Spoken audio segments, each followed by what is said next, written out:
Hello friends, welcome to my blog. आज मी सकाळी लवकर उठलो, स्वतःसाठी चहा मांडून घेतला. तुम्हाला माहीतच आहे, थंडीच्या दिवसात चहा मिळाला नाही तर कसं होतं. तर मी चहा पिऊन घेतला. नंतर खुशी मला हॅपी बर्थडे म्हणायला आली होती. मी तिला व्लॉगमध्ये घेत होतो तर ती लाजत होती. नंतर कुकीला आपण बाय बाय केलं आणि मी लागलो पूजा करायला. मस्तपैकी आंघोळ करून घेतली आणि पूजा केली.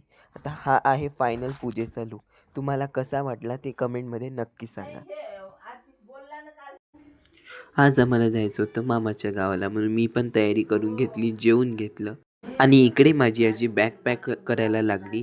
जायचं होतं एक दिवसासाठी, पण मामाचं लग्न होतं, हे निमित्त होतं आणि आम्हाला पण दुसरीकडे जायचं होतं, म्हणून आम्ही गावाला निघाल्याबरोबर ही आमच्या पुढेच निघाली.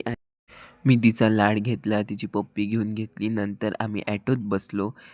आम्ही ॲटोत बसल्याबरोबर ही पण आमच्या मागे लागली आणि गावाला येतो म्हणून हट्ट धरायला लागली. त्याच्यानंतर हिला केलं बाय बाय आणि आम्ही आलो डायरेक्ट बस स्टँडवर. आणि बस स्टँडवर आल्यानंतर इथे एवढी गर्दी होती की एवढी गर्दी मी कधीच नव्हती पाहिली.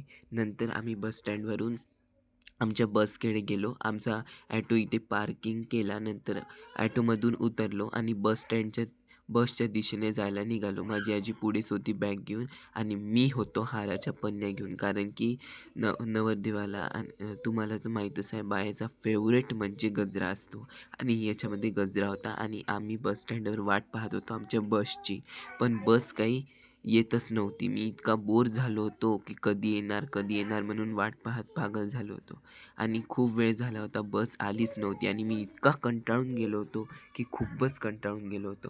त्याच्यानंतर कमीत कमी अर्धा तास झाला होता, बस काही यायचं नाव नव्हती घेत. मी इतका बोर झालो होतो की फायनली आमची बस आली आणि आम्ही बसकडे जायला निघालो. तर बसच्या बाहेरच इतकी सारी गर्दी होती, तर बसच्या आतमध्ये तर तुम्ही सोडूनच द्या. इतकी सारी गर्दी होती की बसमध्ये चढू पण देत नव्हते. मागची माणसं पुढं. बसच्या आतमध्ये तर आलो, पण नशीब इतकं बेकार की सगळ्यात मागची सीट भेटली. आणि तुम्ही तर पाहूच शकता की बसमध्ये किती सारी गर्दी आहे आणि कोणाला जागा पण देत नव्हतं बसायला. तर फायनली आमची बस निघाली. तर आम्ही आलो स्टँडवर. आता इथून आम्हाला एक बस पकडायची होती. इथे खूप मोठा रोड होता आणि तो क्रॉस करायचा होता. त्याच्यानंतर आम्हाला कारंजाची बस पकडायची. चला, तर आमचं ह्यावेळेस नशीब चांगलं होतं. कारंजाची बस आम्ही आल्याबरोबरच लागली आणि आम्ही बसमध्ये चढलो. कारंजामध्ये आल्यावर असं वाटत होतं की मी यवतमाळमध्येच आलो, कारण की आमच्या यवतमाळमध्ये पण असंच हिरवंगार वातावरण, असं सुंदर आणि शांत वातावरण होतं. इतकं छान वाटत होतं, खूप छान वाटत होतं. इथून डायरेक्ट आम्ही मामाच्या घरी आलो आणि माझ्या मामा तिकडे तयारी करत होता. तर भेटूया नेक्स्ट मिनी ब्लॉगमध्ये. तोपर्यंत बाय बाय.